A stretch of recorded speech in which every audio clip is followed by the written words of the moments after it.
Welcome to the Navik Gaming Podcast, where it is our mission to explore the business and future of video games. We bring together the industry's brightest builders, investors, and thinkers to keep a pulse on current events, dissect emerging trends in games, share lessons learned, and have a great time. This podcast is also part of Navik's growing ecosystem, which ranges from free and premium research to consulting and advisory services. For more information, visit www.navik.co. This episode is brought to you by Lightspeed Venture Partners. Lightspeed is a globally leading venture capital firm with over $29 billion in capital under management and more than 500 investments across the US, Europe, and Asia. With its dedicated gaming practice, Lightspeed Gaming, the firm is investing from over $7 billion in early and growth stage capital, making it by far the largest fund focused on gaming and interactive technology. Lightspeed's team combines deep expertise in gaming with a global multi-stage investment platform and a culture that truly puts founders first. Selected investments include Epic Games, Snap, and Stability AI, as well as game designers and producers who led the creation of titles like Fortnite, Call of Duty, League of Legends, Valorant, StarCraft 2, and many more. For more information, simply go to gaming.lsvp.com or check out the details in the show notes. And with that, let's jump into the episode. Welcome to the Navik Gaming Podcast. I'm your host, David Taylor, and today we're diving into the fascinating intersection of toy companies and video games. As we saw with the overnight hit Monopoly Go generating $2 billion in revenue in just 10 months, players are eager to engage with beloved toy IP. Major toy companies like Spin Master, Mattel, and Hasbro have been expanding their influence beyond traditional toys for many years now. Spin Master, who we'll be discussing today, is known for launching popular entertainment properties like PAW Patrol and Bakugan, which have seamlessly transitioned into digital formats in the form of TV series, movies, and, of course, video games. Spin Master has also not been afraid to acquire properties when it sees a strategic opportunity and a good fit for the Spin Master brand, as was the case with its acquisition of Toca Boca, the children's mobile app developer, in 2016. I was interested in learning more about what Spin Master stands for, how it thinks about cultivating new versus existing IP, and its approach at the intersection of toys, video games, and entertainment broadly. So today, I'm excited to welcome Yves Saada, the head of strategic partnerships at Spin Master, to the podcast. Yves, welcome. Hey, David. Thank you for having me, and I'm very excited to be with you today. Just to be clear on what I'm focusing here at Spin Master, I'm leading the partnership team, and we're mostly working on 3 dimensions in terms of collaboration. One is around partnership with a tech and gaming company. Second is really about content collaboration. And the third is really about Roblox collaboration and development. So that's what me and my team are working on. And then just to give you a little bit of personal background.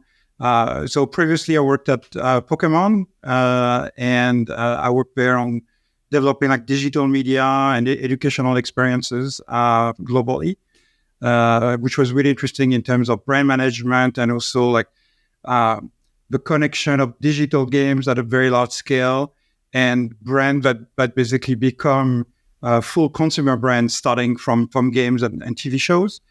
And then I spent 8 years at Disney before Spin Master, where I manage a mobile team in the consumer product division, and where my team developed basically games for across all the Disney brands, from Princess to Star Wars to Marvel. And I would say, through these jobs, I really developed a lot of like skill set in terms of developing products and developing also marketing towards families and kids. So that's how the path to Spin Master came kind of organically. That's awesome. And so it sounds like you have a ton of experience developing and working with some of the biggest IPs in the world, both in mobile games as well as, broader entertainment. So, zooming out a bit, and before we get into sort of the details, I was just wondering if you could give the audience a lay of the land of sort of what Spin Master does. Mm-hmm. It seems to have its hands in a lot of pots. So just help us understand the different parts of the business. Sure. So at Spin Master, we have what we call like 3 creative centers. So in fact, this year, the company is 30 years old. And we started, Thank you. We started with a toy business. And then in 2008, I believe, we started an entertainment business with Bakugan, and then later on with PAW Patrol in terms of TV series, with global distribution. And then, as you mentioned, 2016 was the beginning of our digital games group through the acquisition of Toca Boca and Sego Mini. And then we continued developing the digital games with a combination of like organic development and more studio acquisitions.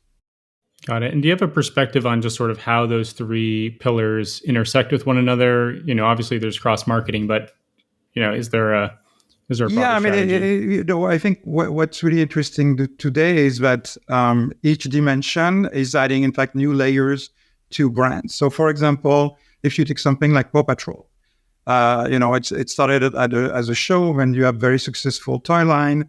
And for example, last fall, we launched an app called PAW Patrol Academy, which is an educational app.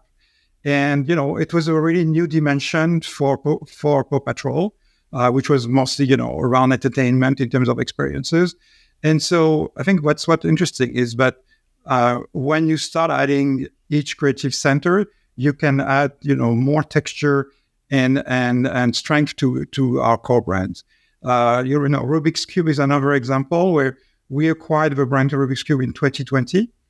And in a few months, we're launching an app called Rubik's Match. And so same thing, this will be a casual game. In fact, this year is the 50th anniversary of Rubik's Cube, which is also a big deal. And we develop really a casual game for all ages. It's not just like for kids. It's really anyone in the family will be able to play that game. So we're trying to add basically new dimensions that you didn't necessarily have through either entertainment or through toys. Got it. And so that's interesting. I didn't realize PAW Patrol was a TV series first. And so I guess my question would be around, how does Spin Master identify? Do they think of themselves as a toy company first, and then there's these sort of adjacencies, or is it whatever opportunities come up that are around entertaining kids? Like that's sort of what Spin Master's bread and butter is. I would say it's kind of both, meaning that you have definitely work in each division, developing their own IPs and their own product. But at the same time, there is always that notion of like, can this exist, as entertainment? Can this exist as a digital game? And vice versa. We look all the time at new ideas for games. And sometimes we're thinking, hey, could this game, have also an existence in terms of consumer product? So this is something where we don't see necessarily delineation. I mean, these are three very different industries, but at the same time, the teams are collaborating a lot. So, for example, I'll take another example coming from digital with the brand Sego Mini. Our entertainment team created a TV series on Apple Plus. So again, like we took that game, but just existed in the app stores, and we brought it to give it a life, in a linear format. Got it. So where would you draw the line? Is it anything that is entertaining for kids is in the realm of possibility? I think it's not just kids. I mean, I would say the core of our products are definitely mostly for kids, but I would say it's kids and families, typically. And then some products are really for all ages. We call that kids of all ages. So, for example, Rubik's Cube is a perfect example where I am sure that you will enjoy playing with some of our products from the Rubik's Cube product line. A 6-year-old also would love to start, solving one level of Rubik's Cube. And then again, like in a few months, we'll have some, more like mobile casual gamers who might be a little bit afraid by, solving the 3x3 cube, but they will be, comfortable with playing with that casual game, with that match 3. That makes sense. I'm personally more of an action figures guy. I was never smart enough to really figure out how to solve a Rubik's Cube. But I understand that there are many smart people and many smart kids in this world who very much enjoy a Rubik's Cube.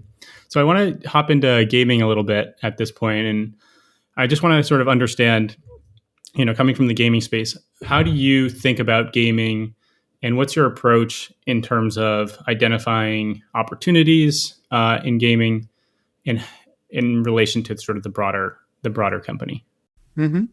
Yeah. So, I mean, the first thing was really like we look at gaming as, again, that third force, that third creative centers. But at the same time, in terms of goals, it's really important for us to look at gaming as a huge source of growth. Basically, the goals is that to have, gaming representing about 20% of the revenue of a company. So it shows you that, this is going to become really substantial overall as our business. And then the way we look at it is having really owning studios where we do our development. So we have 5 studios right now inside digital games.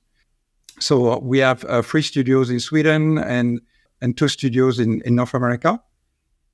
And so what we're trying to do is really developing products with different angles. So you have Toca Boca that has already this brand, Sego Mini in Canada that already had also its own brand, but developing new experiences. But then we wanted to really create original titles based on our IP. So we have a studio called Nordlight in Sweden who's developing that Rubik's Match title I mentioned earlier. So that's really trying, to find like different angles. We have another studio who's developing a Unicorn Academy game. So all of that is really like how we're restructuring gaming. And then it's also looking at, we look also at different platforms. So obviously Roblox is a platform that came in the equation in terms more for now as a marketing platform and an engagement platform. That's really the main way today we're using Roblox and we're partnering Roblox. And then, for now we've been focusing mostly on mobile development because we find that like the monetization in terms of in-app purchase subscription is a model that's working really well. Got it. Well, I think you just did a great job of sort of summarizing everything we're about to cover in the next 30 to 45 minutes. And so I think we should just go through everything you just named, maybe one by one, starting with the acquisition of Toca Boca. I would love to just sort of understand, and I understanding that you've, been at Spin Master, probably not for the entire time that Toca Boca has been around, but, based on your understanding of the company and how they cultivate IP, like how, maybe in the context of that, how do you see them identifying and then cultivating and growing? Because that did grow significantly from the time that it came into Spin Master's possession. Yeah, absolutely. Like we're on average, close to 60 million monthly active users. Wow. Monthly active users on Toca Boca world. So it's definitely like one of our, it's a huge success. And like you said, it was much smaller when it was acquired in 2016. I would say that Toca Boca has a lot of innovation in its DNA. And it's been also a lot of values for Spin Master. When you talk to a lot of people in the industry, and one of the first words that comes about Spin Master is innovation. And so there was really like, kind of like very similar values. I think also that it was a great fit in terms of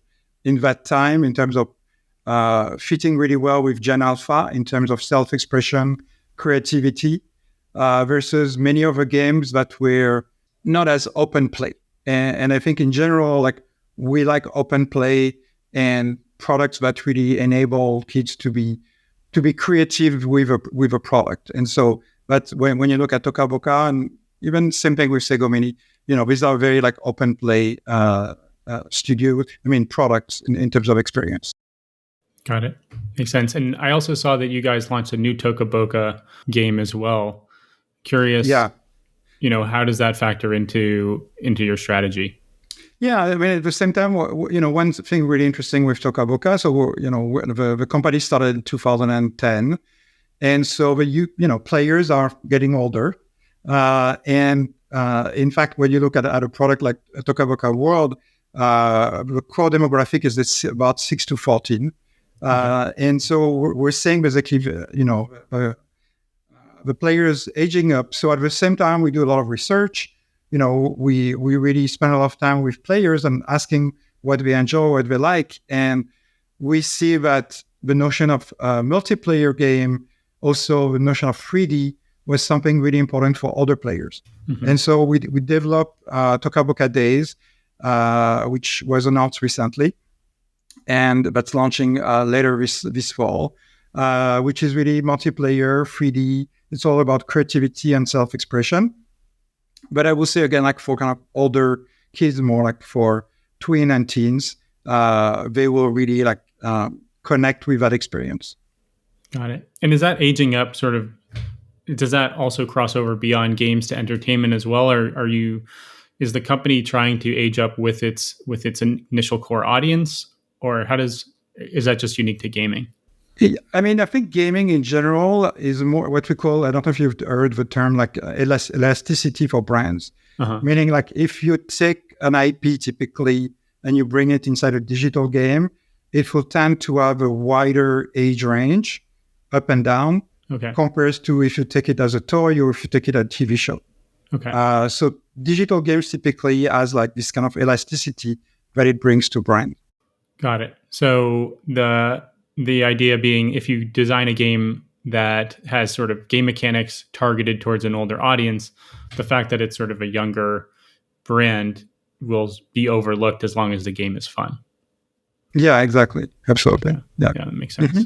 And then you mentioned the sort of the way that you've structured your studios. I'd love to just dig in deeper here. So you acquired Nordlight Games, I think, in 2022 in order to build the Rubik's Cube game. I'm curious, just like, how do you think about whether to, work for hire is a common practice in the gaming industry? Do you do any work for hire? How do you think about work for hire versus bringing studios in-house and having them develop it? I think, it really depends of the depth level and how much is going to be involved with the brands. But for example, on Rubik's, because we knew it would be kind of a long and very involved project with our brand team, we really wanted that game to reflect a lot of what Rubik's has its in DNA. Mm-hmm. And it's really hard to do that, with an outsourcing studio, which usually is has a different business model, meaning that, they're kind of like paid by the hour or, they want to allocate a certain amount of time. So we wanted like a full dedication, and that you only get it through, studios that are kind of in our house. But at the same time, what's interesting with that team is that it's a team that has a lot of experience with match-free games and casual gaming. And so that was also like the choice. It was to pick up a team that had the right skill set and that knew that kind of like what I called earlier, that is like kids of all ages target. Yeah. So that all makes sense. And I think the counterpoint would be that when you acquire a studio, it's like a marriage, you're committed.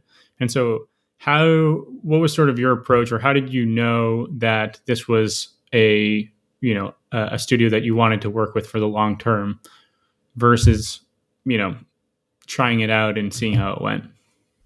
They were, the teams met, the team is also based in Stockholm where we have Toca Boca. So we had a lot of, time spent together and really having, people, evaluating that potential longer collaboration. And it really worked and it became like very obvious with their team being very excited to work on something like Rubik's, but also potentially other brands in the future. We have dozens of brands under the portfolio. So that's what's exciting, from a game developer perspective. We have an embarrassment of riches here. Got it. So, what I was about to say is the pendant of that, back to your question, is when we look at outsourcing, it tends to be like, shorter period of time, more like burst of work. And so it's been a lot more outsourcing on Roblox, for example, because we've done integrations mostly, or we've done collaboration with some game studios. And so this is typically, a few months to a year partnership. And so that's what that model in that case really worked well for us, also because it was a new platform. And so it felt also a good way for us to learn. Obviously, Roblox is a very different platform in terms of development compared to mobile. And so we just wanted to make sure that, but that was a good way for us to enter that new territory. Yeah, that makes sense. Just so the audience can sort of better understand that, what have you experienced as the key differences between mobile and Roblox? Yeah, I would say mobile has a very clear monetization model. You have a very curated app stores, and although it's also challenging to have when we talk about discovery, to have your game discovered in either Apple, Google, or Amazon stores. These are much more mature business in terms of discoverability and marketing versus Roblox is still like relatively new, at least in terms of how you can find a game and what the game's experiences are.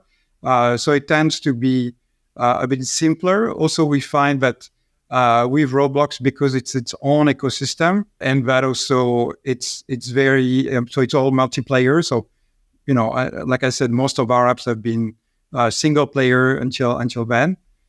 So it was also looking at it in a completely different manner. Okay. For now, also I would say that Roblox monetization is not obvious. Not so many game studios are able to recoup their investment or even really make money from their game. So yeah, I think it's for now we're looking at that with a different lens. That's why I was saying earlier, we see Roblox more as a marketing and engagement platform. We see the path to monetization, but it's definitely going to take a few years to get there. Okay, well, I want to ask you more questions about Roblox, but before we get into that, I feel like one of the things that is a key differentiator about the games that you're making is that these are IP-driven games, and I'm curious, have you seen, like, when you talk about acquisition, is the fact that it's a Toca Boca game, does that come with a guaranteed audience, or are you still finding that you need to, spend in order to get the game in front of people? What's sort of the benefit of the IP in the game from a game's perspective?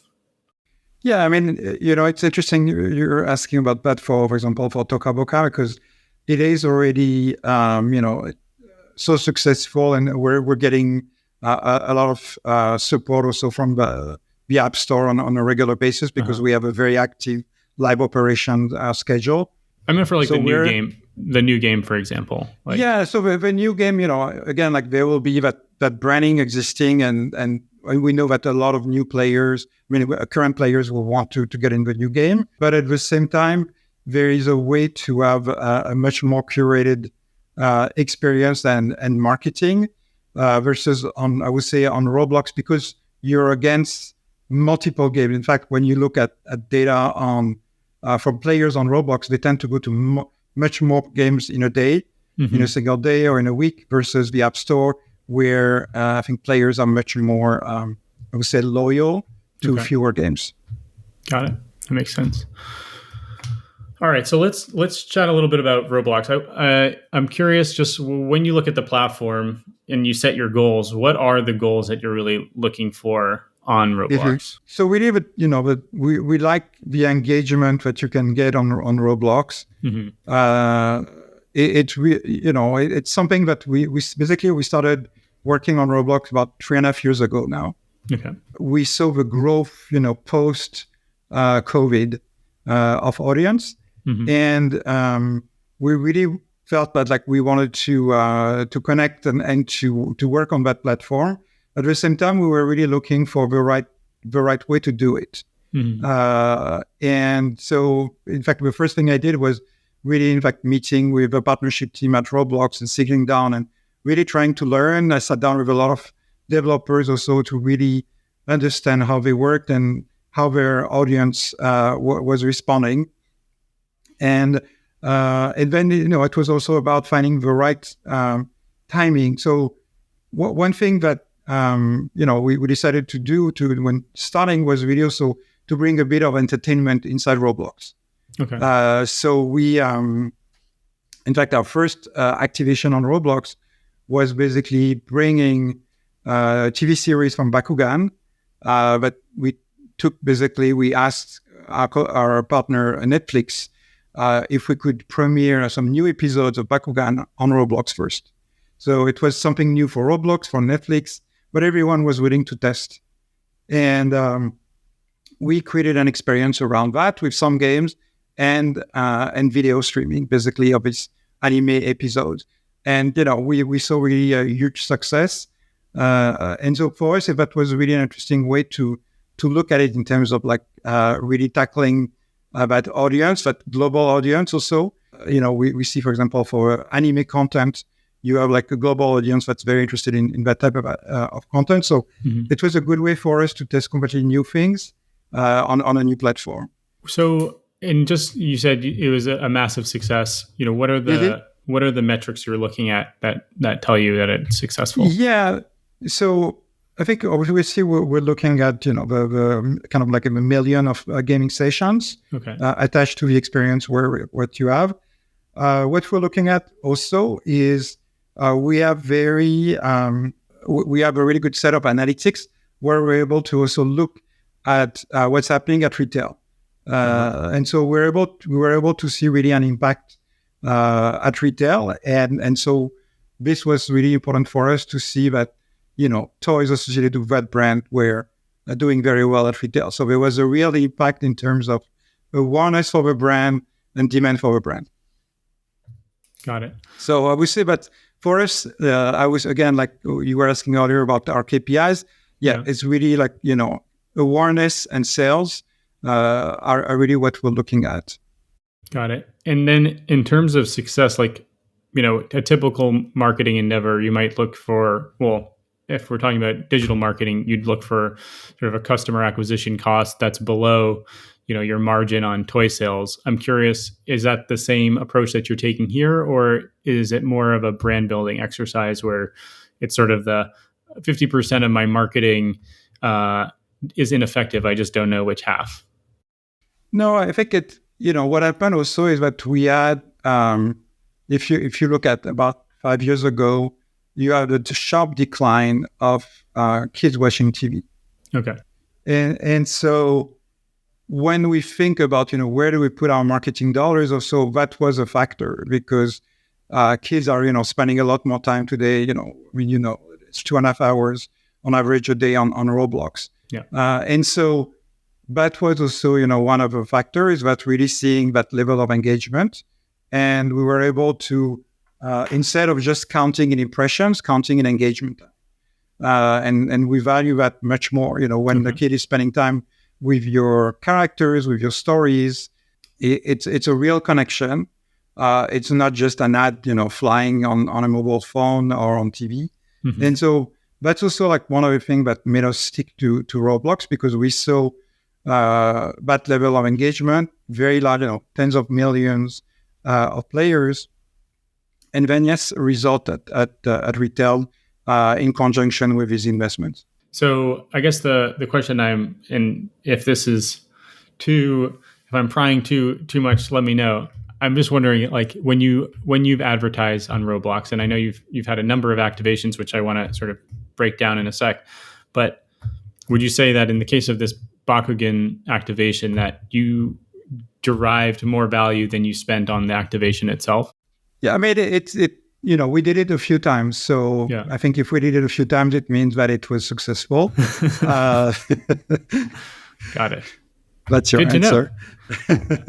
Well, I think it's a question that a lot of our audience who are brand managers and who are familiar with Roblox are curious about is yes, you can have a huge audience on Roblox, but does that convert into customers regardless of what you're selling, whether it be Correct.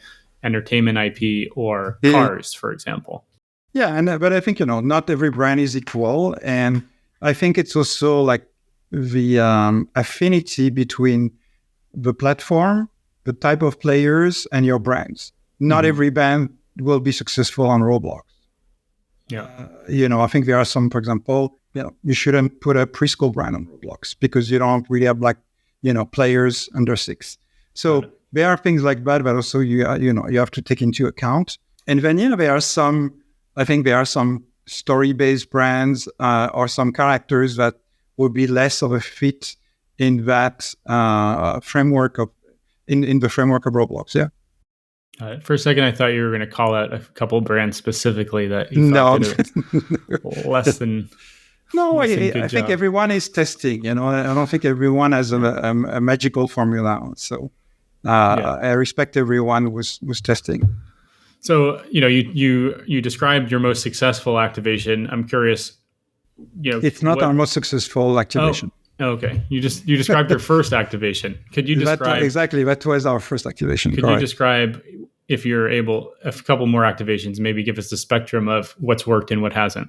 I'm not sure I'm going to talk about what didn't work, but I'll talk about another one that was great for us because really different. So last fall, we are co-producer with Netflix of a series called Unicorn Academy. Mm-hmm. And so we launched, that show was scheduled to be launched on Netflix in November. And so based on, some of his experiences earlier with Bakugan, we suggested, we worked on a plan with Netflix to really launch that content first on Roblox. Okay. Before Netflix. And so in addition to basically the video streaming, we did also a couple of game integration, and we also brought in several influencers to relay the message on social platforms. So the result of that is really when the show came out on Netflix is what it was, in the top 10 kids and families show in I think 32 countries or something like that. And so what we saw really is that Roblox had that kind of like win fast effect in terms of really building a wide awareness for a new brand, new characters, and so but was not easy in terms of the execution. There were many details, but it really showed us that it had a huge impact. So I'm seeing more and more, in fact, entertainment brands being present on Roblox to launch new movies, new series. I think there's definitely a strong affinity there in terms of that type of content and the audience on Roblox. Do you think that there's a world where, Roblox is no longer a marketing funnel for Netflix, but is actually a competitor in the sense of people are consuming linear content on Roblox instead of Netflix? I think you need both. The average successful game session on Roblox is 11 to 12 minutes. Yeah. So you're not going to get a movie in 11, 12 minutes. That's fair. Yeah. So I think it's, it's a bit like if you look at YouTube, yes, you can say it's a competitor also on Netflix, but they are different formats. So I think the length of format, the way the content is formatted, so all of that, I think, is changing. At the same time, we're definitely seeing some elements from gaming coming in the world of entertainment. So, for example, there are recently more and more entertainment companies posting videos of gameplays shot inside Roblox, and they use that as content. Mm-hmm. So I think this is where also you see really but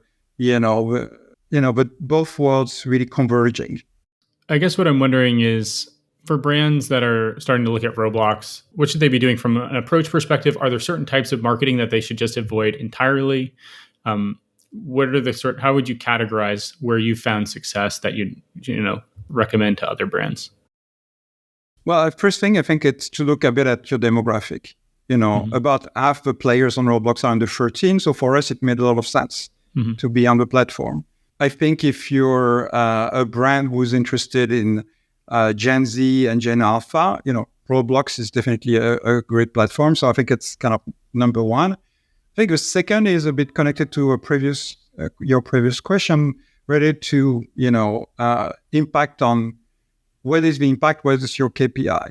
I see some brands clearly coming to Roblox for PR and just communication, and it's a way for them to talk about innovation. I think it's totally fair and fine, and it makes sense in their marketing plan.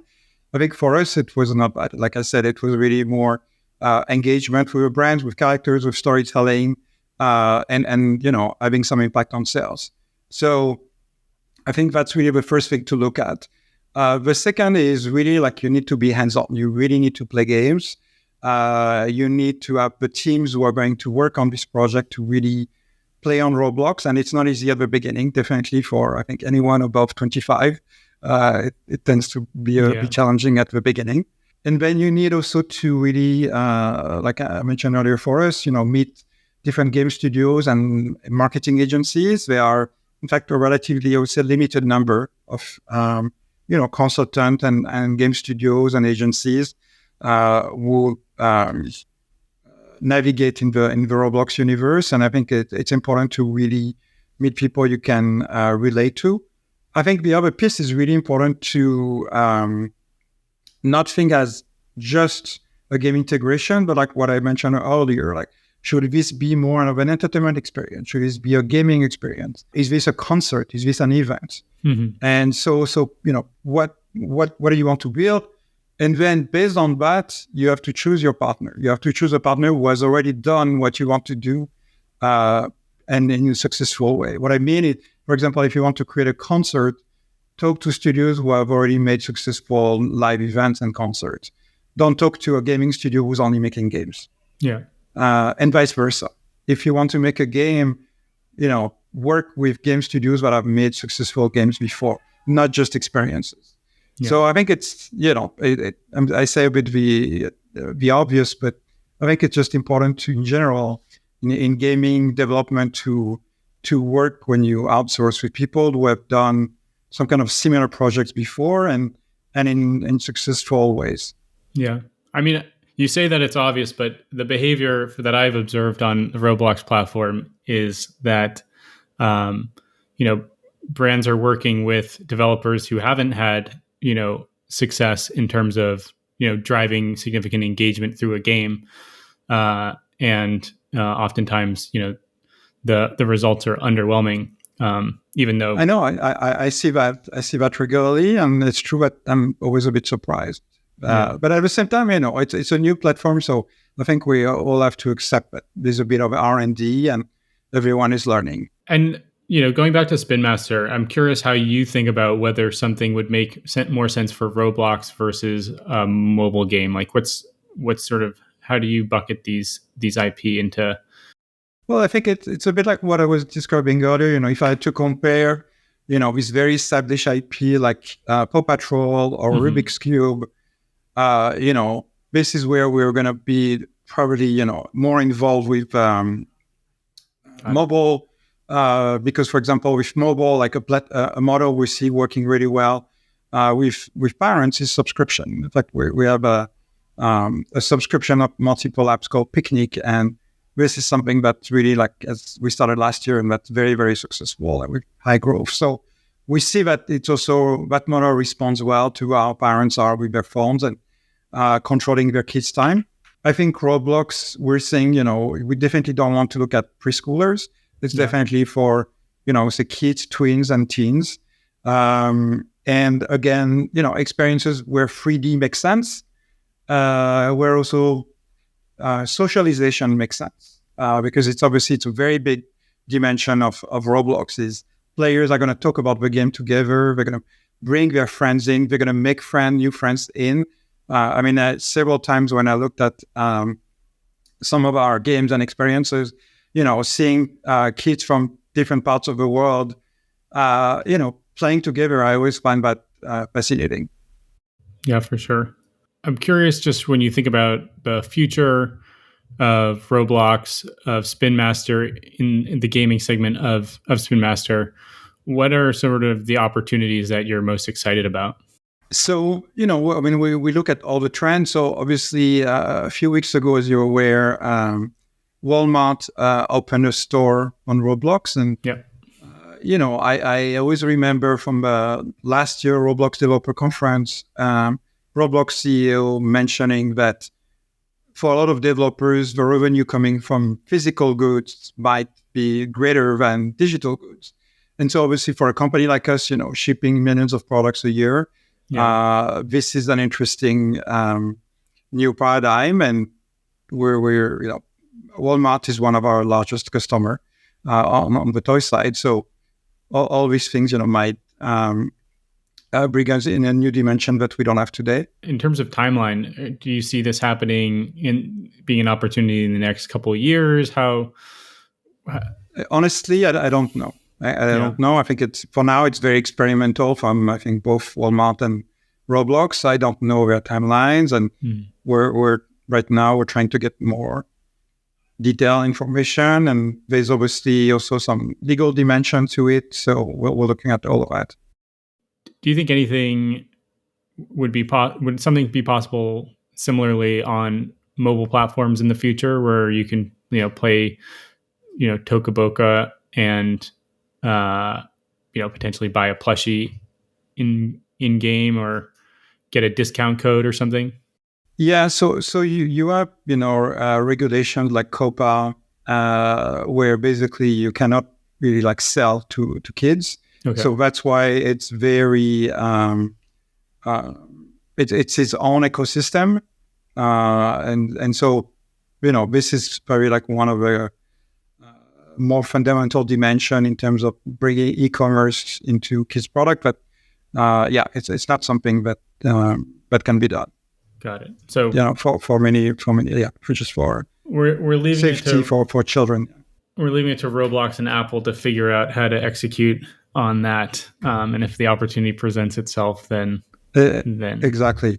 No, so I think to come back on your question, I think some of the dimensions that are interesting for a company like us with toys is how can we connect toys and digital experiences? Right. How can I basically have a toy becoming a super toy because you already unlock this feature in your Roblox game, right? Or in a mobile app. So these are things that we are, playing with in terms of R&D and looking at. For now, it's very clunky. The connection between digital and physical is, when you look at everything done, it's not something that works well. But I'm optimistic that something will happen there. Obviously, there are more and more gaming platforms opening up. We see a lot of the social platforms becoming also gaming platform, like YouTube now and others. So this is also something that we're looking at. And then, we're a global company, and so being able to exist, in the metaverse, we consider Roblox being the metaverse. It's also that notion of being able to create digital events.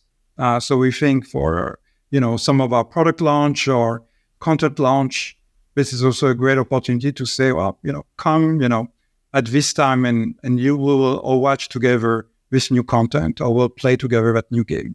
So I think that opens the door to things that we couldn't do necessarily on mobile. Got it. Makes sense. So speaking of the metaverse, we've talked a lot about Roblox. Are there other platforms that are interesting, and why or why not?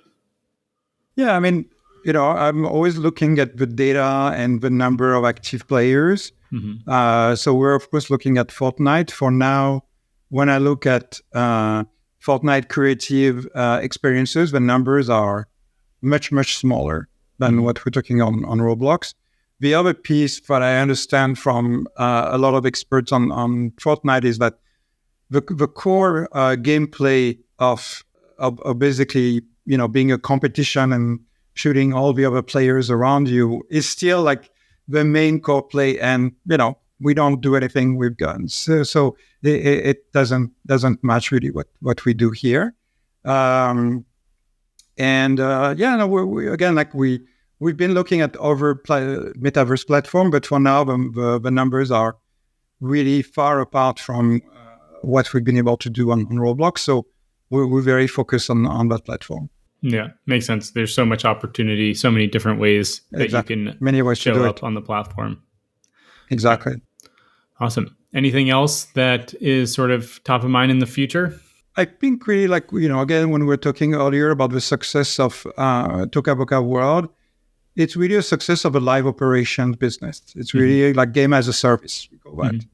Mm-hmm. And so when we launch new products like Toca Boca Days, that's what we're looking at, is like how do we create an architecture and a product roadmap, and also content, collaboration, or various partnerships to expand this product, it's going to be a lot about this, live operation and really keeping this product, iterating these products at a fast pace, but really growing them, globally and also in terms of audiences.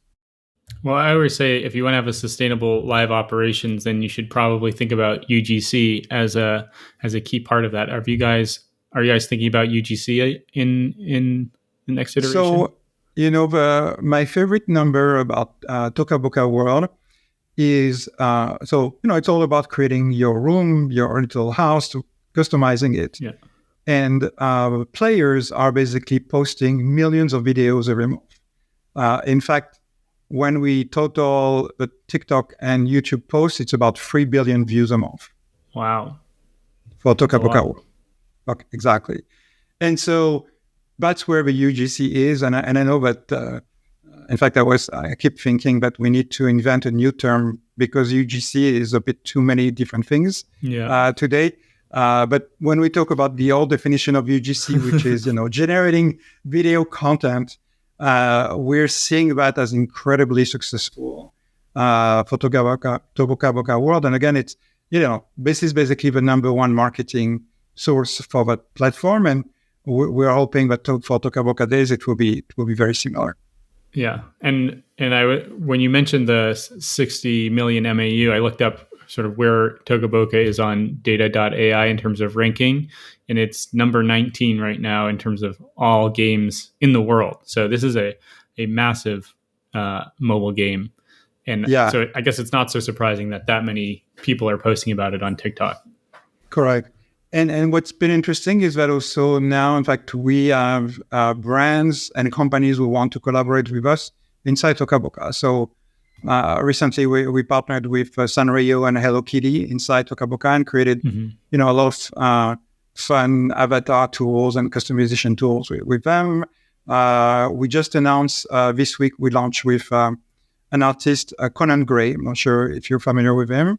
He's a big universal music artist, and so we have basically this Voxella area. It's the Coachella of Toca Boca World, and we are a concert, and you can play music inside. So it's a really interesting way to look at the development of that platform. Again, like it's all been by live operations and iteration of a product.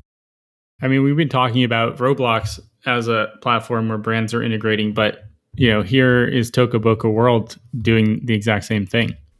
Yeah, I mean, it's much more curated. We talk to many brands, and we want to have a very, very strong affinity between what the players of Toca Boca World want in terms of brands or artists. We're going to have more brands. Last year, we also partnered with SpongeBob and the team at Paramount. So nice. We're bringing regularly new brands in Toca Boca World because it's massive. And again, like there's all these like fun creations that we can create with this brand. So it's a really interesting area of growth for us. That's super cool. Yeah. And just going forward, as we wrap up the call, how can people get in touch with you? How can they follow you? What's the best way to get in touch? LinkedIn. I'm on LinkedIn. They can connect with me on LinkedIn. And I don't, I check regularly my messages, and when there is something that makes sense, I will respond. Awesome. Well, thanks so much for joining the podcast. Thank you, David. It's been great to have you. Spin Master seems like it's on the forefront of video games, entertainment broadly, linear television. It's a really exciting place to be. So thanks for sharing. Thank you so much. If you enjoyed today's episode, whether on YouTube or your favorite podcast app, make sure to like, subscribe, comment, or give a 5-star review. And if you want to reach out or provide feedback, shoot us a note at podcast@naavik.co or find us on Twitter and LinkedIn. Plus, if you want to learn more about what Naavik has to offer, make sure to check out our website, www.navic.co. There, you can sign up for the #1 games industry newsletter, Navic Digest, or contact us to learn about our wide-ranging consulting and advisory services. Again, that is www.navic.co. Thanks for listening, and we'll catch you in the next episode.